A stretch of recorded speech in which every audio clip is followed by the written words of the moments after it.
Hi everyone, and welcome back to the Class 47 P2 YouTube channel.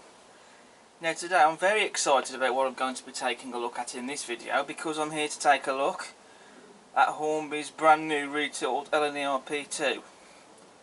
The one that we're going to be looking at in this video is number 2003 Lord President with the streamlined style A4 Bugatti nose. And I've been looking forward to this one for quite some time. The new P2s from Hornby have only just been released. They came out last week. And so as soon as I saw that they were released, I just had to get one. So I placed an order with the model centre and it's now arrived. So we're going to get this model out of the box and then we'll get it down on the layout, and I am dying to see what it's going to be like in the flesh. I have seen these in pictures and I saw them at Worley last year when they was on display, but to see the actual models in the flesh on the layout, that's going to be quite something. And as you can see, it's in Hornby's new style packaging that you saw in my review of the Hornby 9F, so I think it's safe to say that this is the sort of packaging we're going to be expecting to see from Hornby now. So it's good to see that they are listening to customers, as I've said before, and they're improving the packaging, making it more rigid. So we'll get this unboxed and down on the layout.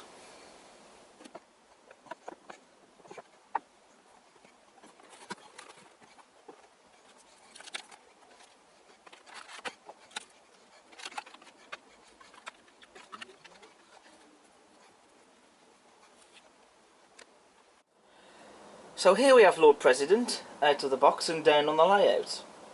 First thing to report, there isn't any quality control issues with this model. There wasn't any bits that fell off in the packaging that had to be glued back on again, as you would have seen when I unboxed it.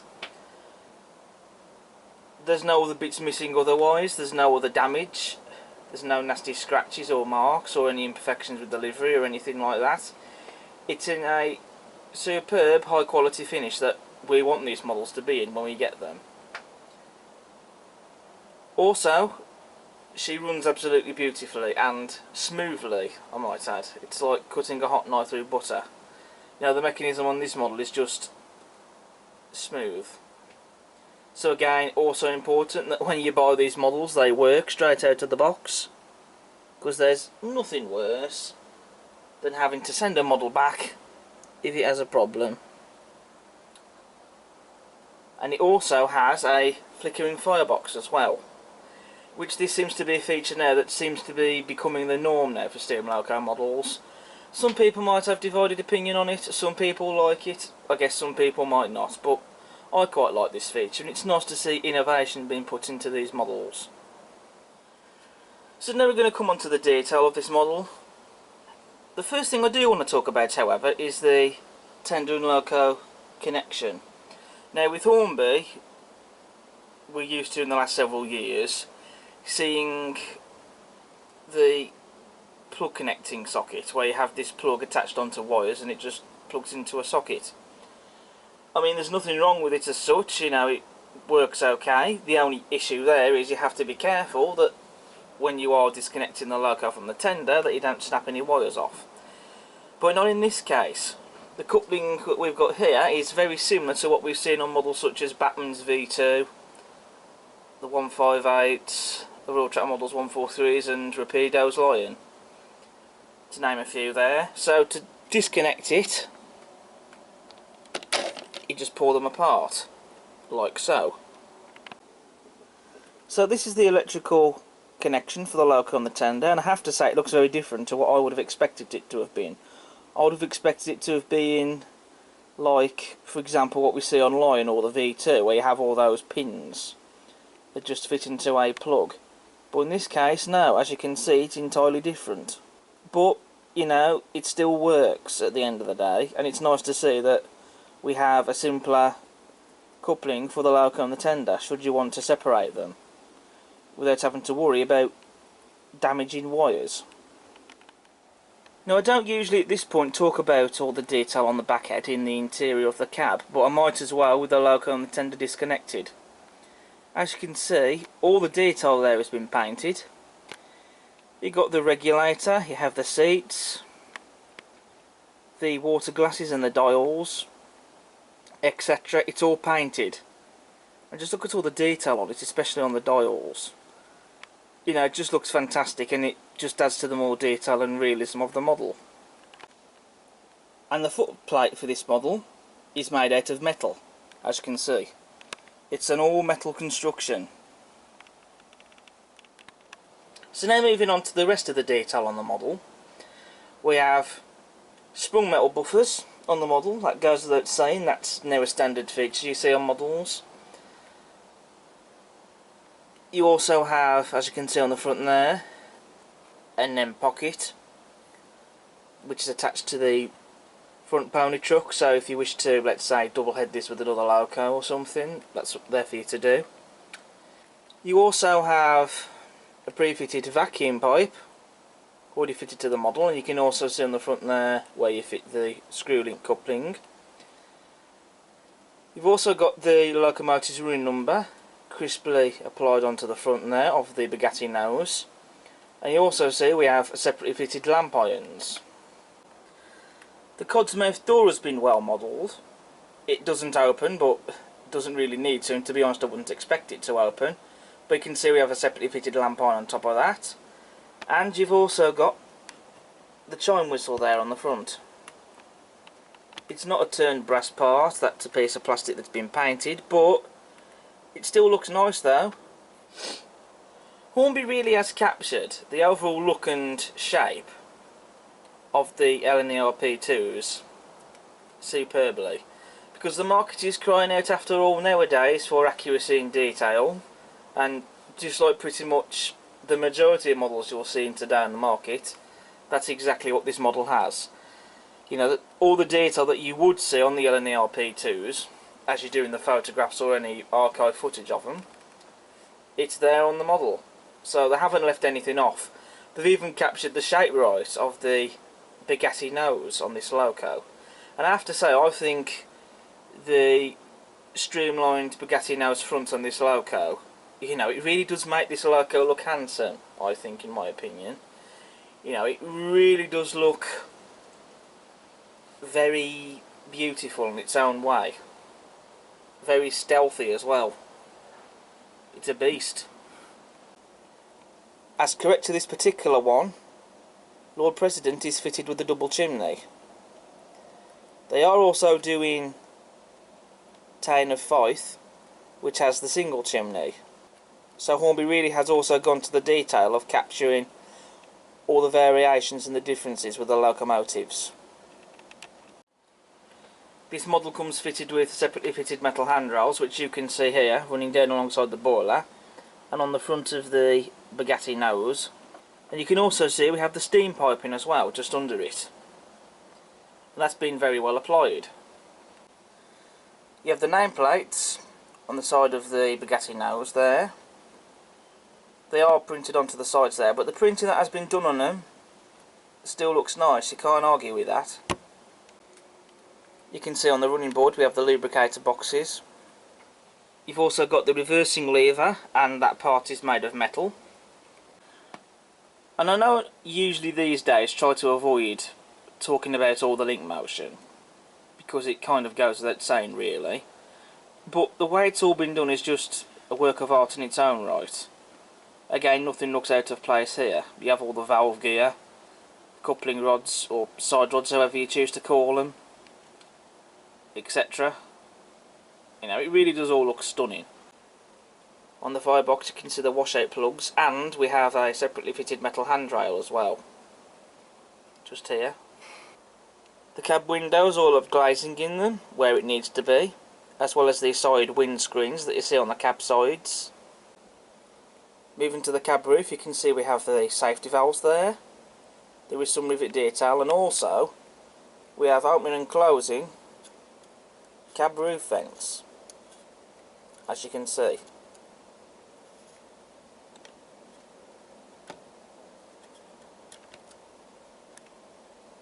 So nice little feature that. On the rear pony truck you can see we have the axle box and spring there. You have the footstep as well, and some nice rivet detail.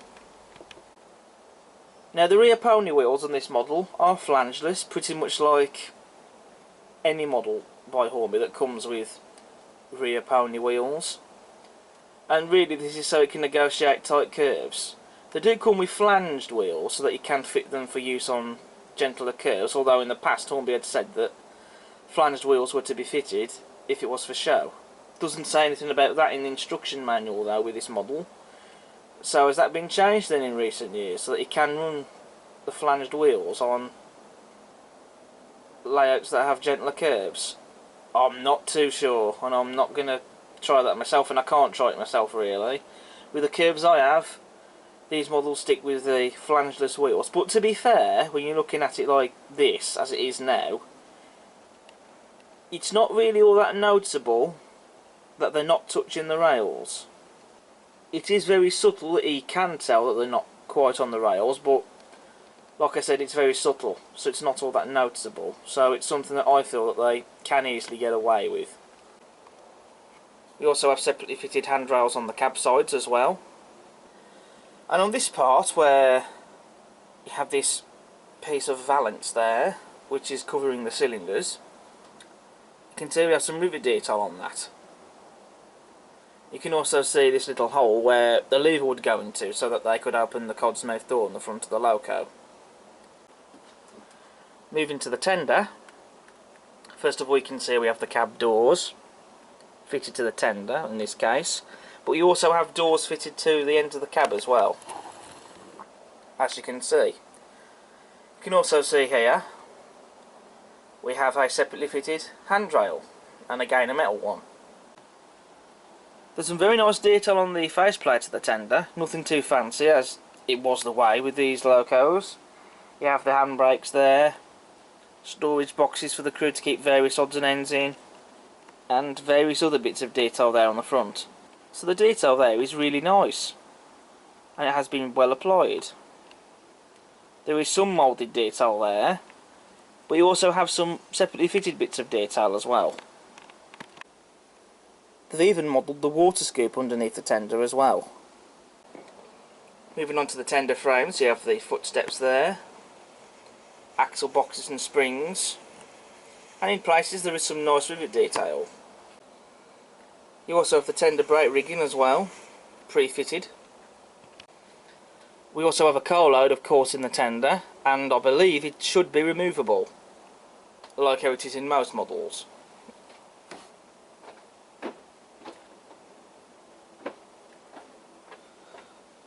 But, as it is the way, there's only really one way to find out.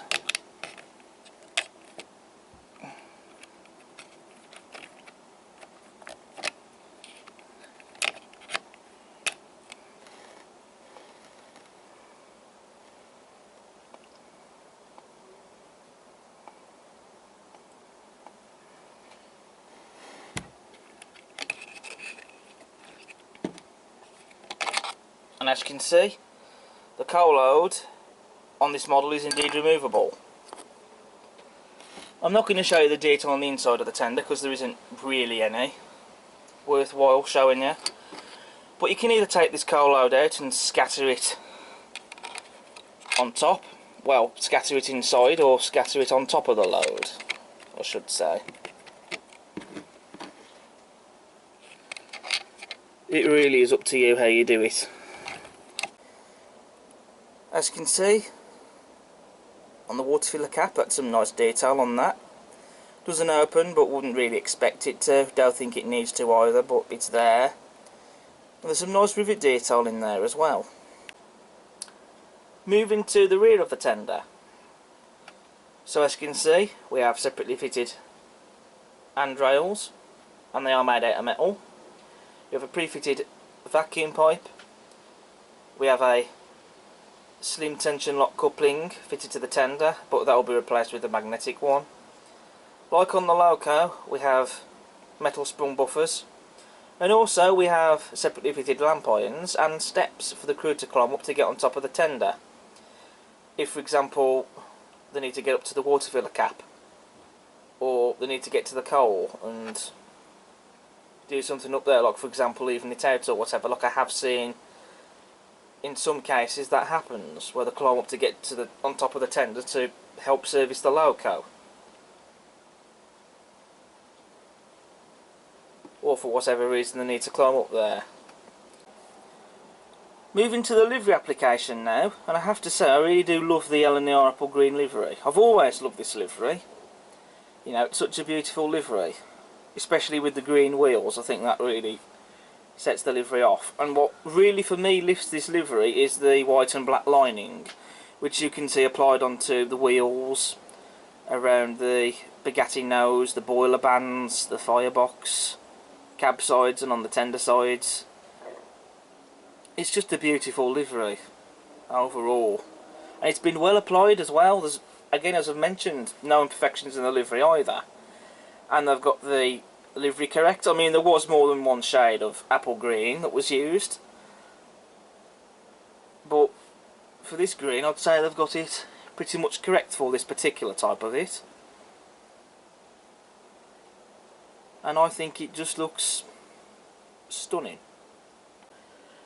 You also have the loco's ring number, crisply and superbly applied onto the cab sides, 2003 or 2003, however you choose to say it, and they've got the numerals correct, and I just love the detail that's gone into those.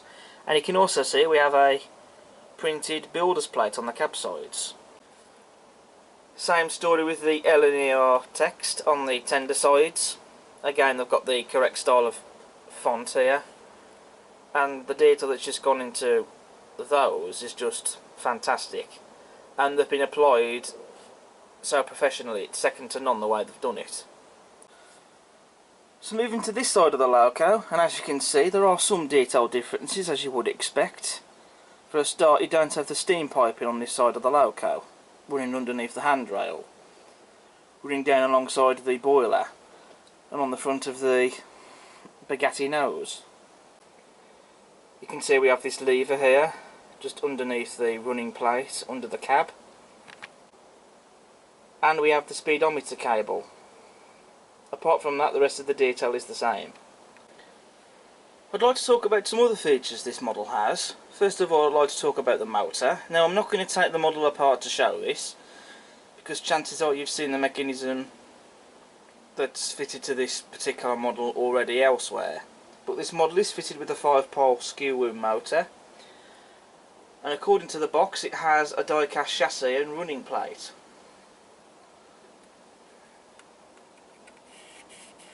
Now that's interesting because the running plate doesn't feel like it's made of metal at all, not even die-cast, it looks to be plastic. So I think in this case it's possibly just the chassis that's made from metal. I mean, there is some weight inside this model, but it's nowhere near as heavy as, let's say for example, Hornby'S 9F. That I can understand, because you'd want that to pull long trains as they did in real life, because the 9Fs were very powerful locomotives, they were powerhouses. But then I think, if I remember rightly, weren't the P2s considered to be one of the most powerful locomotives in this country for the day? I think, if that's what I've heard is correct. But you know, I trust that this should be able to manage fine on an express passenger train. So here's the accessory bags with all the accessories that we get with this model. So in this bag we have the flanged rear pony wheels, you have the brake rigging for the loco, tension lock coupling, you have the screw link couplings as well, and cylinder drain cocks. We even get a driver and fireman for the cab. So I've got the crew out the accessory bag just to show you close up and in detail. Now it has to be said, there might not necessarily be anywhere on the level of detail that you get with the likes of, for example, Model U, but these figures are not terrible by any standard. I mean, just look at the detail on these. I think these are made out of injection moulded plastic, if I remember rightly, and the detail on these is just fantastic. They're certainly nowhere near the quality that you get for the likes of, for example, those cheap Chinese figures. I mean, these are really detailed, and I shall be adding these to the model.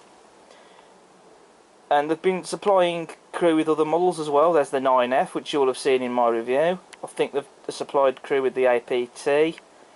I think a few others, so I think possibly Hornby are going to start providing crew now with their models. And I really do hope so. And it is nice to see that they are doing that. Because then it saves us going out and spending money on crew just to fit into the models.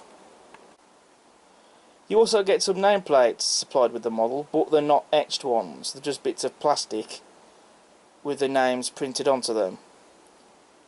So Hornby, as a bit of feedback here, constructive feedback, can we have some proper etched metal nameplates supplied with these models, please? I mean, the printed ones on the model look okay. These ones, though, that you get with the model supplied in this bag, they're nowhere near amongst the detail that you get with the etched ones. There's other manufacturers producing proper etched nameplates and whatever, builders plates even, so just a bit of feedback for Hornby, can we start seeing that now with your models, please? Because that would be fantastic. And they'd certainly look a lot better to have on the models than these bits of plastic. So I've pretty much covered everything there is to say about this model. I have gone into a bit on the mechanism. I've covered pretty much all the detail this model has and the features it has. I've even covered the accessories you get with the model. Mentioned a little bit about the packaging. So I think all I need to do now is to get this model round the layout, get it running, and do a running session with it. So I'm going to stick my rake of teaks behind this loco, and then once the running session is done, I'll then come on to my final verdict. So I'll see you in a bit. But I must get the tension lock coupling replaced first with the magnetic coupling.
So you've seen the new retooled Hornby LNER P2 class, Lord President, running around the layout with the teak coaches. Now this is the point of the video where I've got to be honest with you. the running to begin with this model wasn't without its issues.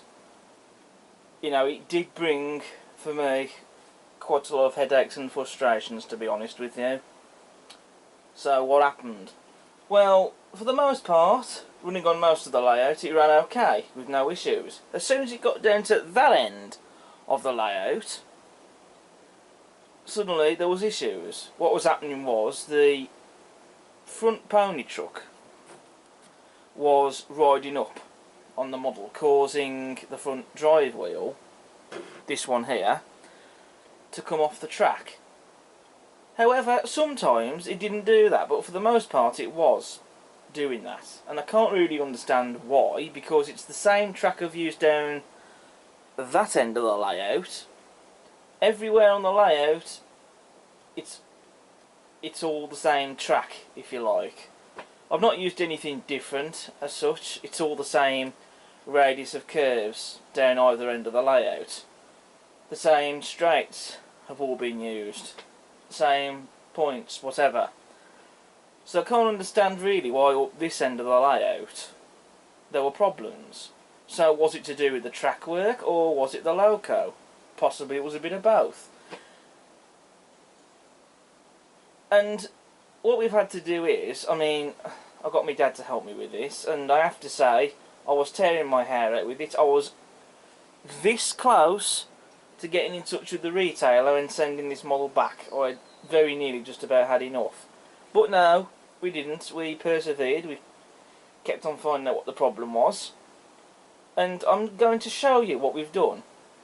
Because we have had to change a bit of the track work, basically. We've had to rip it out and then relay it.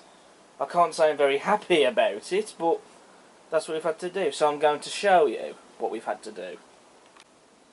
So the reason I'm showing you this is because it's better for me to show you this rather than trying to explain it all without showing you. But basically, all this track has had to come out. That straight there has been replaced with a new one. Because the previous one that was there, which is just here, you know, there was, shall we say, I guess there was an imperfection with the track work. You couldn't tell though, unless you rubbed your fingernail on it. But then in all fairness, this wasn't a new piece of track. This was an old piece of track from the previous layout. I think it's the only piece that was used from that layout. Every other piece of track you see on this layout is brand new. Which you'll know if you've been following my videos on the build of this layout. So that piece of track has been replaced, and you can see it sticks out like a sore thumb with its shiny rails compared to all the rusty rail I've done with the others. So that's going to have to be redone. Also, we've put that little bit of track in as well. Because what we've done is, you can see, this piece of track has been changed a bit, as you can tell. You can see where the track originally used to be laid compared to where it is now. And that's been done to get this model working right. Touch wood, it now seems to be fine. It's been running round and we've not had any issues whatsoever. There were a couple of times where the front pony truck decided to derail, and that was because, in all fairness, there was, I don't know, shall we say, a discrepancy with that little bit of track there. That's now been sorted, all is now well. And to be honest, I think there may be a very slight bit of discrepancy there, shall we say, maybe a slight raise or something there. But if you look at railways in real life, they're not always exactly dead straight. I have seen that myself in some cases on the network, in some heritage railways even. The Omniarth and Dymchurch Railway is one. I've seen it where the track isn't perfectly neat and straight, and you can see it when the engines are running along. You can see that they do, shall we say, sway about a bit. So it's amazing really that they don't come off the track. But that's not me having a go at the people for running the railway. I'm just pointing out that you don't see every single bit of track everywhere on every railway line perfectly straight and neat. But in hindsight, should we have to do this to get any model running right? No, not really. And as you can see, I'm going to have to also reballast this track and that bit in the middle as well in places. as well as having to redo the track weathering. So I'm not happy about it. You know, it has upset me as well and annoyed me, but what can you do? And it's going to be, I suppose, a little bit of a somewhat continuity, because I haven't even uploaded the next part of the next video of the new build layout yet, where I'm going to be concentrating on the track weathering. But there you go. It's one of these things. It just goes to show you, even the silliest thing can cause problems and then they have to be fixed. Even though every other loco I have runs perfectly around here with no issues at all. No, this P2 wouldn't have it. And so I've had to make some changes to this to get it running right. So I might as well show you one clip of this engine running around with the teaks on this section, just to show you that we have sorted the problem. Do excuse the layout for being a little bit of a pigsty, being a bit messy, but you know, we've had to sort this out to get it running right.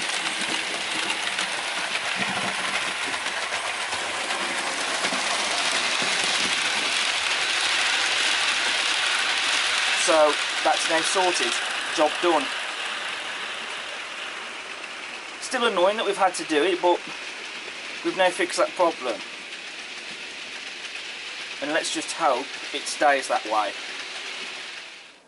So that's basically it then for my review on Hornby's new Retort P2. I should say at this point, before I go on to my conclusion, do not let my experience put you off. Because at the end of the day, you might not have had this problem if you've already got one. If you do get one, it might not happen to you.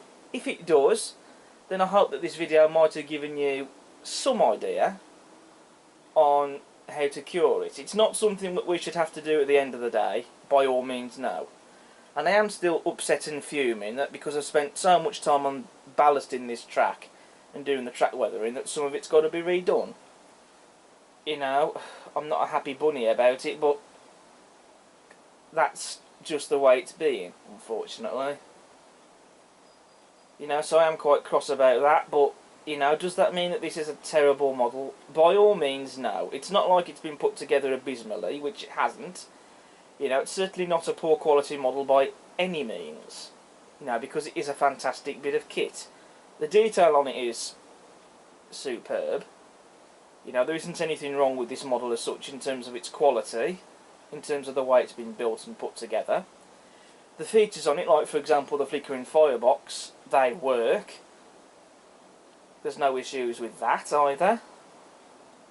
And you know, it's not like the mechanism is poor either, because it isn't, and it runs well. And even if it's not the heaviest model in the world, like for example Hornby's 9F, which is really heavy, I've not had any issues with this pulling my rake of teaks around the layout. There is some weight to it, but it's not massively heavy as I kind of expected it to, but there's been no issues there with the traction, as you've seen in my running sessions. And that's genuinely been the case. It's just that, you know, the frustrating part really is getting this model running right, so that it doesn't derail in that one section. But, hey-ho, that's just the way it's being. But, you know, I can't really turn around and say that this is a poor model and you shouldn't buy it, because I just don't think it's fair, even if I was at the time ready to send this model back, because it was just doing my head in. But we fixed the problem now and she's running fine like she should do, so hopefully now she can settle down and be a welcome addition to the fleet, so you can see her in future videos. It's just annoying about that one problem I've had, but you know, I can't necessarily boil it down to just the model. There could be two factors in it. It's still a strange one because it's run everywhere else on the layout except for that one end of the layout prior to fixing that issue. Every other model I got ran okay on there with no issues. So, you know, perhaps maybe this is just, shall we say, a more delicate loco or something. I don't know. But you know, it just doesn't feel right to me to say, you know, this is a terrible model, you shouldn't buy it, it's a waste of money. It just doesn't seem fair to me at all. Just not being without some problem. Quite an annoying problem as well, but You know, unfortunately, that's just the way it is. That's the way it goes sometimes. So, with everything said and done, do I recommend this model? If you are an Eastern Region modeller, I would say that this model is definitely a must-have. If you're like me, that you just run what you like, then, and if it's a model that perhaps you're interested in getting in, or if it's a loco you might be interested in, possibly something for you to consider. As I've said, don't let that one issue that I had put you off, because at the end of the day, you know, you could get a model and it might be perfectly fine. Someone else might get one and they might have issues with it. That's just the way it seems to be. And at the end of the day, really, it would be unfair, you know, if I have a model and it doesn't give me any problems, to give it a bad review because someone else has had issues with it. It just doesn't really seem fair. I have to base it on my opinions and my experience with it. That one problem I've had, it's now sorted and it's now running well, as it should be. Should that have had to have happened? Well, no. But it's just one of those things. But I can't really say it was the fault of the loco. It could have been a bit of both perhaps the loco and the track. It just goes to show, really, I think at the end of the day, silly little things, you know, they can cause problems, and that does happen. But, you know, that's why we love model railways, isn't it? You know, you have got to love them. But we do, that's why we're in the hobby. And as frustrating and upsetting as that is, because I've got to redo that little bit of the area, you know, I've got this model running right now, so now she can now join the fleet. Because it would have been sad, I think, really, and disappointing to have sent this model back otherwise, really. I was just getting frustrated at the problem that I had, which has now been sorted, as I've already spoken about and as you've seen. So, like I say, don't let that one issue that I had put you off from buying one. You know, I'll let you draw your own conclusion, but what I will say is, if you're willing to spend the money, which is 229 quid from a retailer, 254 I think it is from Hornby'S website, if you do want to spend that money on this model, then I would say go for it. I would still recommend the model. Regardless of that one issue that I've now cured, it's now running right as it should be. It's now right as rain, and you know, I still think it is a cracking model. It is a fantastic bit of kit, and it shows, I think, as well, that not every single product Hornby makes is bad. Sure, you know, they're not always perfect, but then no one is. You know, even the manufacturers, the smaller manufacturers, we like to think of making better quality models. You know, they haven't been without their issues either. They haven't escaped quality control issues either. You know, it's something that every manufacturer, I think, seems to face, to be quite honest. But like I said, you know, they all can't be perfect at the end of the day. Nothing is and no one is. Let's face it. And you know, if Hornby was producing every product that's bad, they wouldn't be here. I mean, you know, this is a great model, I think. It's still a good model. So, if you are willing to spend the money, go for it. I'd say, yes, definitely. Get your wallet out, splash your cash, and get one of these. And they are proven to be quite popular as well. However, if you're sat on the fence about it for whatever reason, I would say at least consider it. But I still stress and urge not to let that one issue I had put you off from buying one. Because like I say, I've sorted it now, so all that's well. Should it have happened? Well, no, but unfortunately that's one of those things that do happen. Whether or not you're willing to spend the money or not, that's your own personal choice really at the end of the day. You know, if these do hang around long enough for there to be dropped down to a bargain price perhaps someday, then maybe wait till then, but if not, you know, because I do think that they are quite popular, and I think that they are selling well, possibly maybe even nearly close to selling out, then I wouldn't hang around getting one. So, conclusion, you know, I'm happy with it now, because it would have been disappointing really to have sent this back at the end of the day, and you know, I think it's a great model now that she's running right as she should be. So now just got to turn my attention to sorting out that area again, getting it reballasted and sorting out the track weathering again for it. So that's it then for my review on Hornby's brand new retooled LNER P2 locomotive. Thank you all so much for watching, I hope you've enjoyed. As ever, if you like what you see, please do subscribe to the channel. Also hit the like button, feel free to leave a comment, and check out all my other videos I've got on the channel. Why not? So thank you all very much for watching, and I'll see you again for the next one. But until then, this is a goodbye from me. Take care.